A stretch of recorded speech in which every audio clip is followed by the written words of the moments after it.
Hi,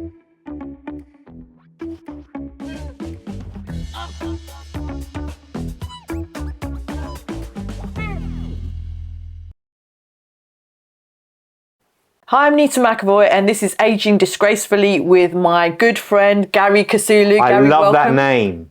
Ageing Disgracefully. That is really all the good. way. I like that. Yeah. Very much. And looking fabulous whilst we're at it. I have to say that is catchy and memorable. And that's what this is all about, being memorable. Yeah. Exactly. So Garry is a longtime friend of mine and he's a professional networker. And today we are going to talk about the power of networking. I have a question for you. Go on. What is professional networking in your opinion? Before I take the title, I better know what it means. Well, I just think I network. Yeah. But when I look at you, I think of you as the guru of networking. Networking is part of who you are, your life, connecting people. I love people. Yeah. I don't think there's a strategy around it, and we're going to talk about the strategy in the next 20 minutes. Yeah. But at its core, you've got to like people. Yeah. And I think people can tell when you're uncomfortable in a room or you're talking to people. Yeah. You've got to vibe with people. Yeah. And I've got so many stories to share with you. I know. You've got some great stories. So what I want to start off with, and this is quite an important thing, which sticks to me, one person, one connection, one decision, can change everything. And that's where I think networking is important in business that people don't realise, community. Can you give us an example of where you've met somebody that's changed everything? Because people don't know how to connect the dots. Like, yes, I've just met Barack Obama, or you've met the president, or you met the mayor. Yeah, they're important. But it's that person that they might not be famous, but that one person could be worth millions of pounds or open the door to something, and people don't know how to connect the dots of that. So can you give me an example and the viewers of where you've connected with someone and it's made such a difference? Do you know what? I've got a really, really nice story, actually. And it's about my best friend, Steve. And he is one of my closest friends, part of the inner circle now. And the only way I met him was to reach out, just to ask him a question on Instagram. He posted something, I reached out, I just connected because I learned networking through our group. And I just thought, I just dropped him a question and he replied. And what's that led to? That has led to so much. So he then said, okay, you know what? I'd love to come in to have a treatment with you. I was like, oh, very welcome, come along. And then from there, we just got on really great. And now he's my cameraman and he travels around all my national road shows with me. He's here with us today. That's Steve, yeah. You met like that? Yeah, just from one Instagram. I love that story. Yeah, and now we found out we've got loads in common, so we go to art classes together and we're like besties. And without Steve, I couldn't do all of this. He's made my life, it's a profound difference in my life. He's smiling, by the way, if you're watching this, and I hope you don't cut this bit out. Steve, you're the man. He's sure is, yeah. So that's one story I would say, just connecting with somebody and being open to connection and talking. Well, I was recently, I'm an optician, trained optician, and I was recently questioning whether I should go to Paris. There's big optical shows in Paris. Yeah. Milan, New York, they're all over the world. Anyway, at the last minute, I booked my flight, we go, and then there's a curfew over Paris. I don't know if you know this. If you don't get on that last plane, you have to stay there. So the last plane was cancelled. I'm like, no, I haven't even got a hotel. Where am I going to stay? So the Air France bought everybody a food voucher. I'm sitting in front of this guy, Andreas, if you're watching, thank you very much for all your support.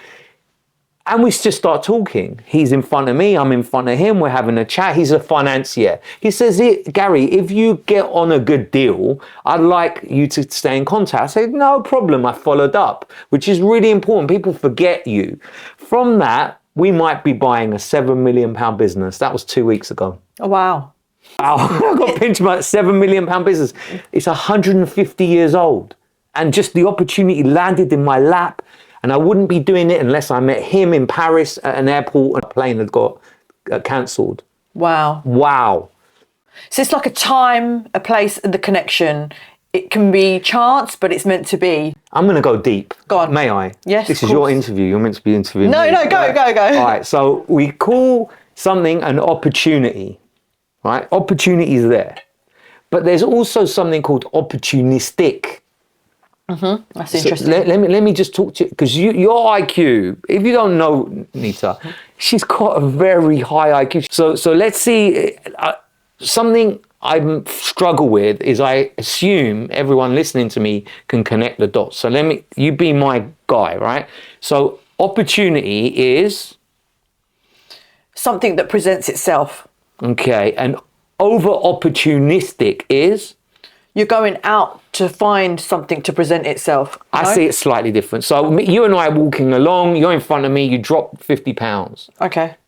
That's an opportunity, but it's overly opportunistic. Right, okay. And people buy from people they like. Yeah. And integrity that vibe is in there. Yeah. So when I'm meeting people, I don't want anything from you, Nita. No. You asked me to come today, I'll come. Yeah. People can tell when you're trying to sell to them, when you're being inauthentic, when you're being over opportunistic.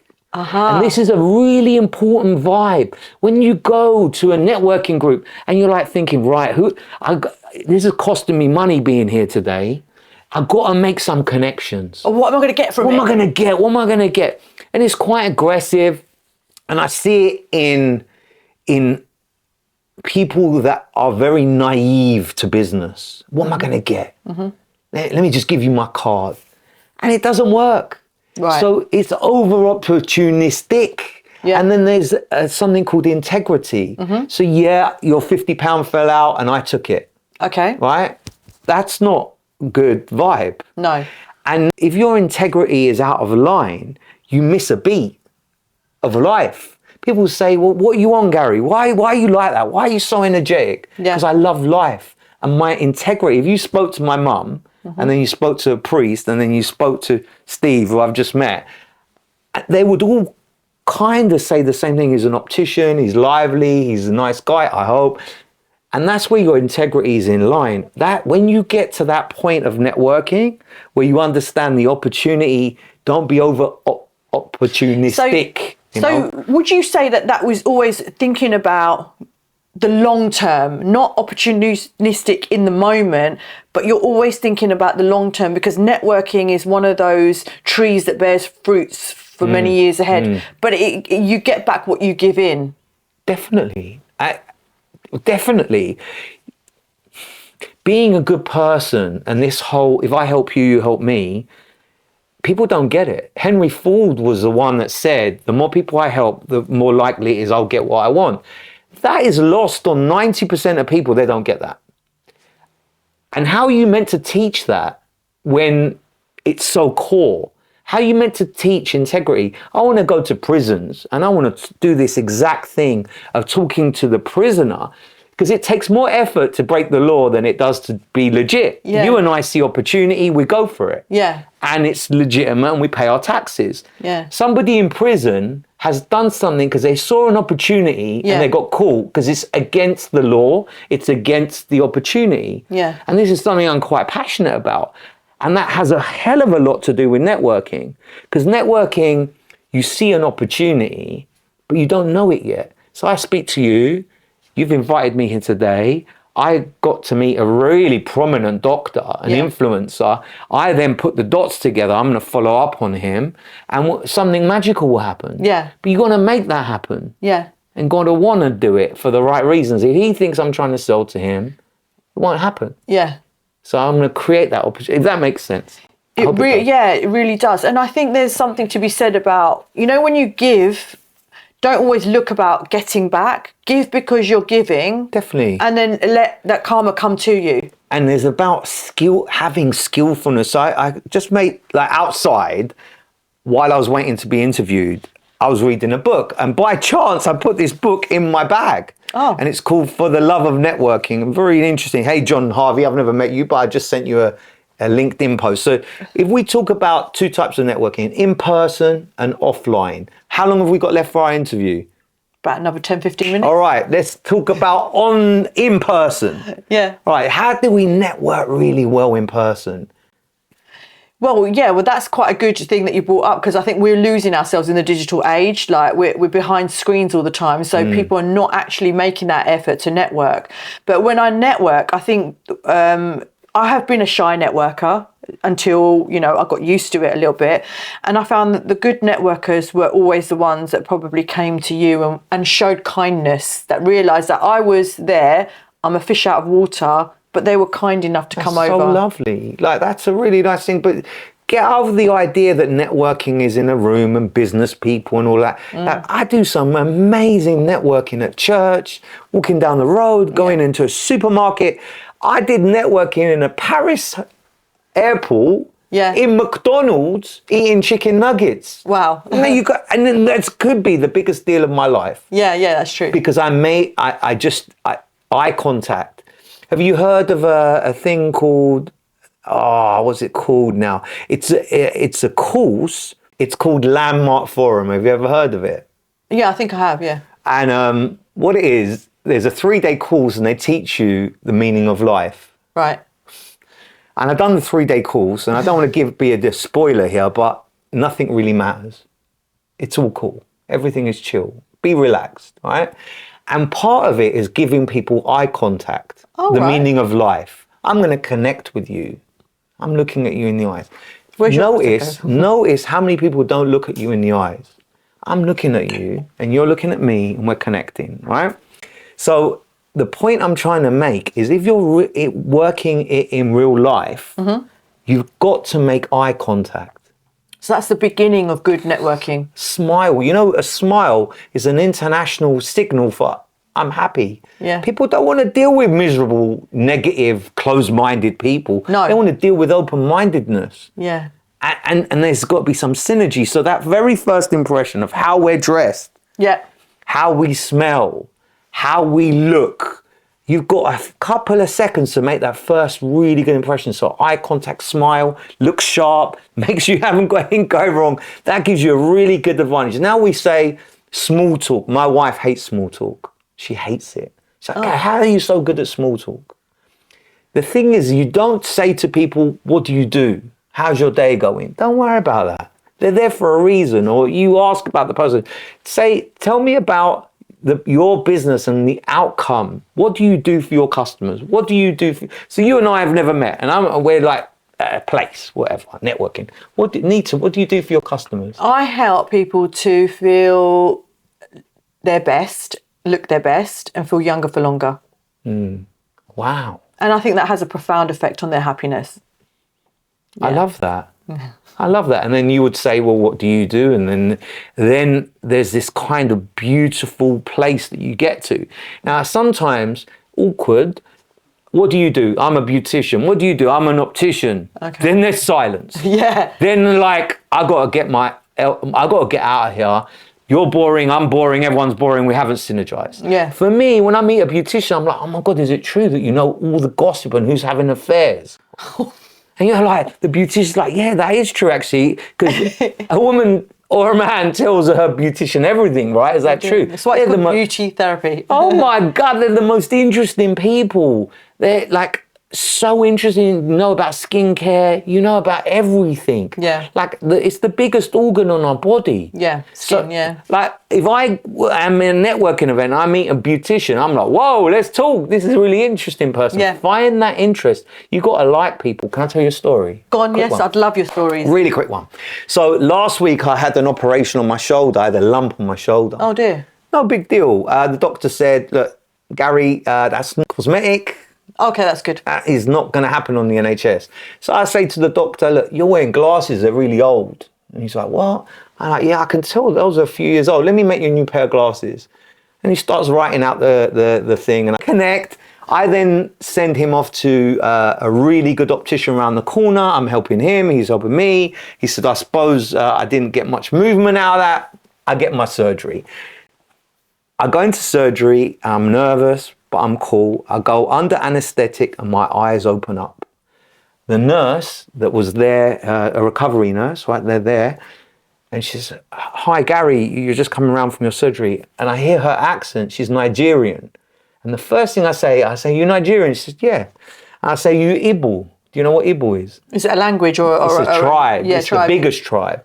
I recognized that she was Ibu. She said, how the hell do you know I'm Ibu? I've just got out of surgery. I'm connecting with a human being. We're having a good chat. She tells me she's got quadruplets. Oh, wow. I know, we're into the vibe. I've just got out of surgery. I'm like, whoa, I'm connecting with this woman. Yeah. She tells me her brother's got cataracts, and we have this great conversation. Done. Wow. Okay, in my mind, I'm thinking, I'm an optician. Oh, and her glasses were sliding down. So I said, so they need to adjust him. Come see me in room 150 after we're done.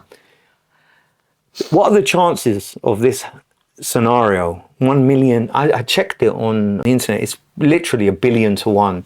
So she's talked about cataracts. I get in the lift to go out of the hospital. There's a man with a patch over his eye. I say to him, have you just had cataracts? He said, how did you know? I said, I just know.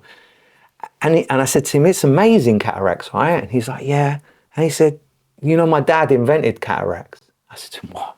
What, the cataract operation? His dad invented cataract operation. Wow. What do I think? I got to get my phone out. So I get my phone out and I video the guy. His dad in 1935 was an eye surgeon, and the Spitfire, it's really funny that today's Remembrance Day, but the Spitfire that he was piloting, he forgot to wear his goggles and 17 pieces of plastic went in his eye. Oh no. And he's telling me this while I'm videoing it. Networking offline, right? I'm knowing that this is gold. He's got a patch on his eye. I've just come out. His dad invented the cataract surgery. Wow. Yeah. So I'm videoing him. We're talking. I'm like, I can't believe my luck here. I'm going to get a press release out of that. So there's something called one-to-one. You already spoke about that one connection. Yeah.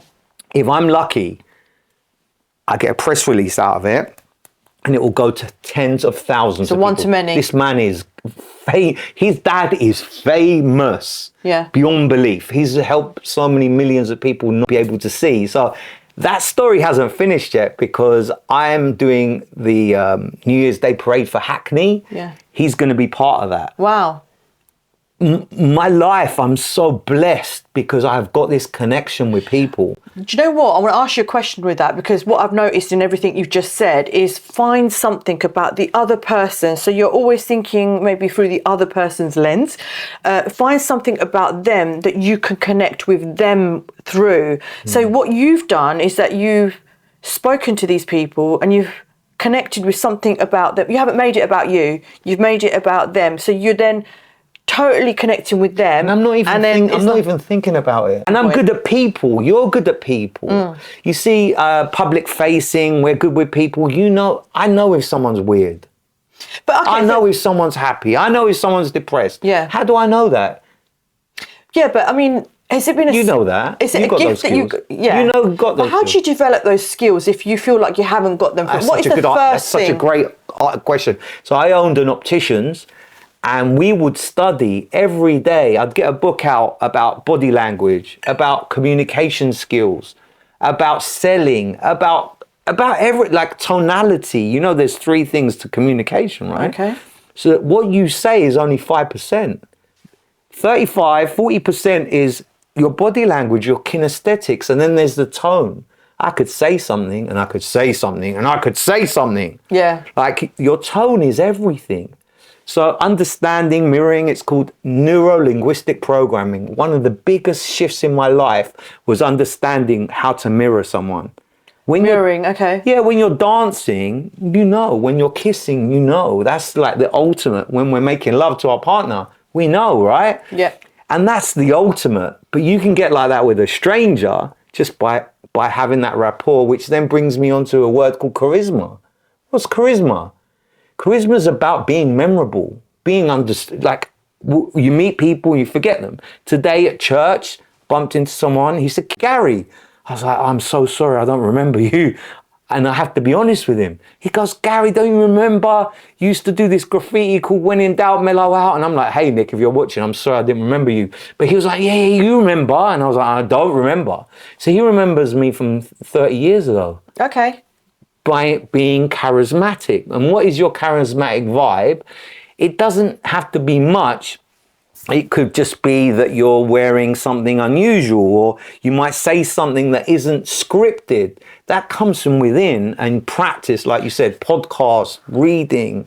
So Garry, going off of that, I've really got a question for you. So, and this is about society and what we live in and our current climate. Londoner, you know, being a main hub and being charismatic, I think a lot of it comes from being comfortable in your own skin. And to be comfortable in your own skin, you've got to have a healthy respect for yourself and build yourself up. Because if you don't love yourself, you can't overflow and love others, right? And in our society, I think we're so bombarded with media, celebs, all of this, and that we've got to be a certain way to be accepted within society. We lose ourselves. So for the person that wants to be charismatic, like for me, I feel like at the moment I am probably the most charismatic that I have been in my whole life because I feel safe enough to be. What would be the first step to take towards that place? A tip? You made the hairs on the back of my neck stand up because I care about you. That's so lovely to hear you're in a good place. Yeah. That's really good. Very powerful. It's understanding what self-esteem means. Yeah. So self-esteem, there's a school around the corner called Winchmore School. You know it? Yes. They phoned me up and they said, Garry, we want to pay you to come and talk to our students about self-esteem. I said, you need to hire a therapist. I'm not doing it. They said, look, we'll pay you. I'm like, whatever you tell me, I'm not going to do it. So eventually we agreed on £400 for me to go and speak about self-esteem. And Did you have to get dragged in? Sorry? Did you get dragged in? I got dragged in and I was like, they must want me. They must think that I'm going to do a good job. But the next 6 months was a study of what self-esteem actually meant. I didn't know what it meant. Okay. And what it meant, how I understood it, how I was going to teach 15-year-olds this is, let's make up a name. This is Anna. Anna is one person. She is who she sits next to in geography. She's that Anna.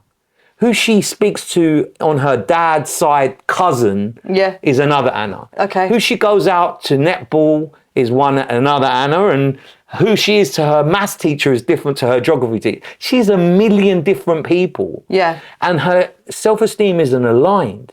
When you're aligned, it's so powerful because you literally, you know who you are. You're authentic to yourself. So would you say you've got to work bring on it. all You've got to those bring it all Annas together? Oh my God, you've done it. All those Annas You've done at it. the same time. Yes. Regardless of if we are with the geography teacher, if you're with netball teacher, or if you're with your best mate. And that's why when you're a teenager, you spend £500-600 on lip fillers to look like everyone else. Right, okay. Like, I'm shocked that I hire 20-year-olds and they're spending so much on their facial cosmetics to look like everyone else. What's that about? I don't understand it. And because you're ethical, you would tell a young person, look, you don't need First of all, this. I would say enjoy the beauty of your youth because youth is just beautiful, right? But I think it's the pressure that we're under a lot. And a lot of and I keep coming back to the same topic. We're losing that in the digital age. We're behind screens and we're seeing images and videos of people leading. And I feel like sometimes social media is everybody's highlight reel, but it's your dark side looking at that. So I really think community has to come back where we're actually connecting physically in the same room and smiling and seeing that actually I've said this, but it's completely different to how I put it down in writing. And we're losing that sense of community. So what are you doing about that? What am I doing about it? Actually, I'm quite blessed because I have a people-facing job in the service industry. I see a lot of people all the time. I've got great friends. I've networked. So I get to see a lot of people and I can see where some of the youngsters are always on their phone. They lose that. So I'm here with you today. I'm doing podcasting. That for me is community. You're making a massive difference. If you're watching this, please make a comment down below. We'd love to know your comment and I'll watch it. I'll see. Because that kind of engagement is really important to me. A question. Go on. Out of all your clients, who's the happiest? Who's the happiest? Have you got can you see who is truly happy? I tell you, yes, that's a really good question, actually. My truly happy clients are my quirky clients, the ones that are not worried about showing their quirks, whether they're worried, and it's just about everything just comes out. They wear their heart on their sleeve. So let's talk about you're in a room full of 100 people. Yeah. Right, 100 people. Yeah. Who's the one that stands out? Is it the one in the grey suit that is boring and standing in the corner? Is it the one working the room, talking with very little agenda?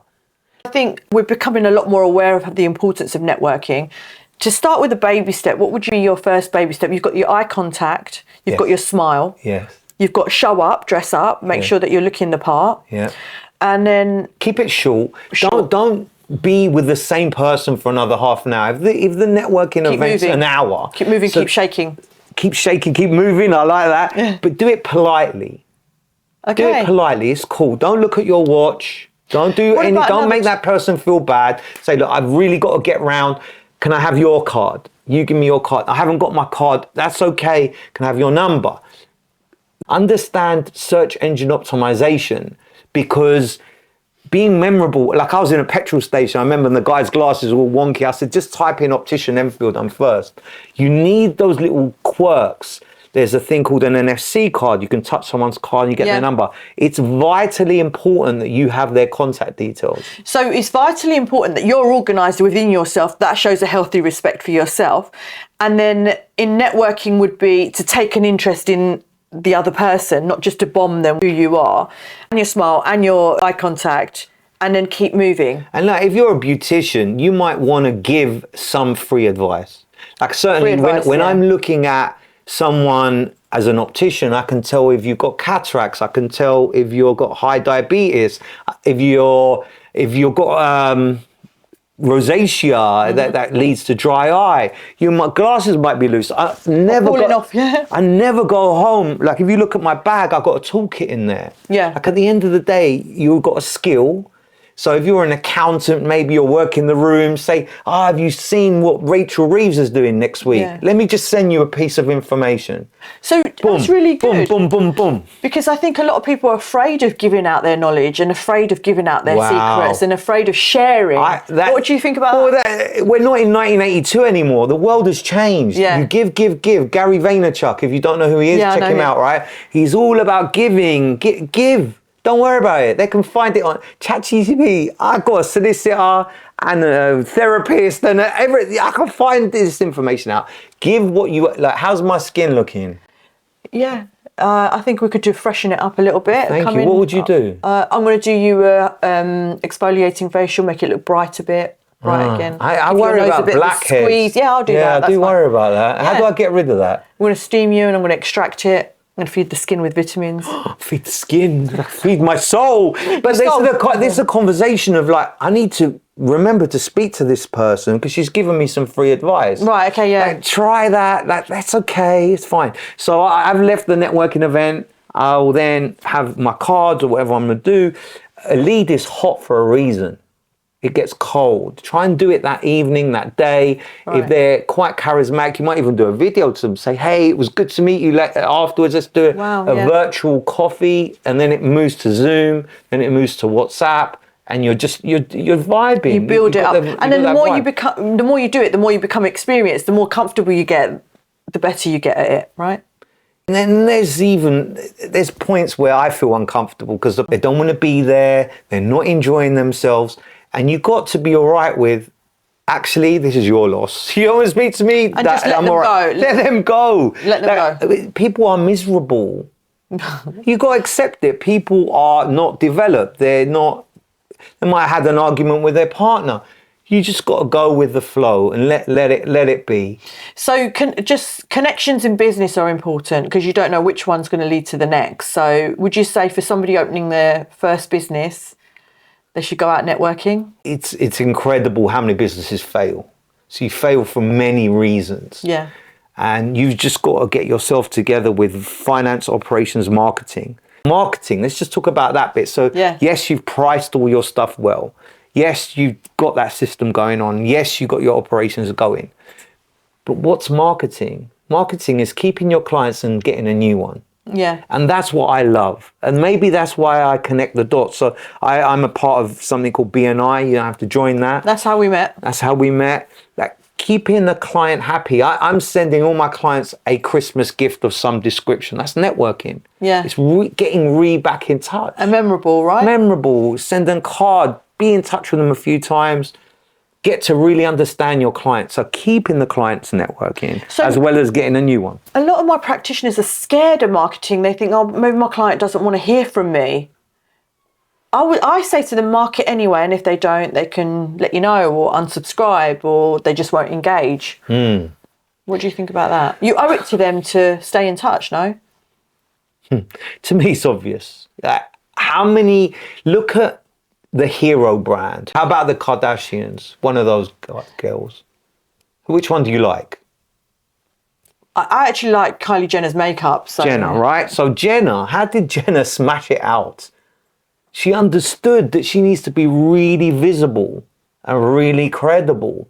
You show me a beautician who doesn't want to be like the Kardashians. Come on, that's the hero brand. Yeah. You're a good there. Example, yeah. So if you want to be like the Kardashians, but in your own style, you're going to need to get really good at social media. You're going to need to get really good at your own brand. Oh, people like to see who's behind the brand. Of course they do. And that brand has to be authentic, but also your own personal brand. If you're not visible, you're invisible. Right. I'm going to say that again because it's so powerful. Yeah. If you're not visible, you're invisible. And right now, our attention span is like that of 8 seconds. Yeah. So people are going to forget you pretty quick. So Yeah. you've got to keep reminding people you exist. Yeah. And give value. Yeah. If you're just vomiting out some social media nonsense, people can tell and they'll scroll past. Yeah. Right? People aren't offended. They're not going to unfollow you unless it's really bad. But people don't remember bad content. People remember good content. Okay. What's good content is thought leadership. It's the stuff you're doing today. Right, okay. It's from your soul. Right. Get as real and as authentic as you can. So don't worry about making it polished. Don't worry about something going wrong. That's the bit that's going to make it real. That's the story. Get your customers to sing their praises and get deep with people, and then you will win. And there you go. That's networking. That's 101. Thank you so much. You're welcome. Garry. It's been fantastic. I think we've got so much out of this podcast. Thank you for joining us today and taking the time out. I'm really sorry that I made you run late. To know more about me, just type in on any platform, Garry the Optician, you'll find me. Thank you so much. You're welcome. It's been great.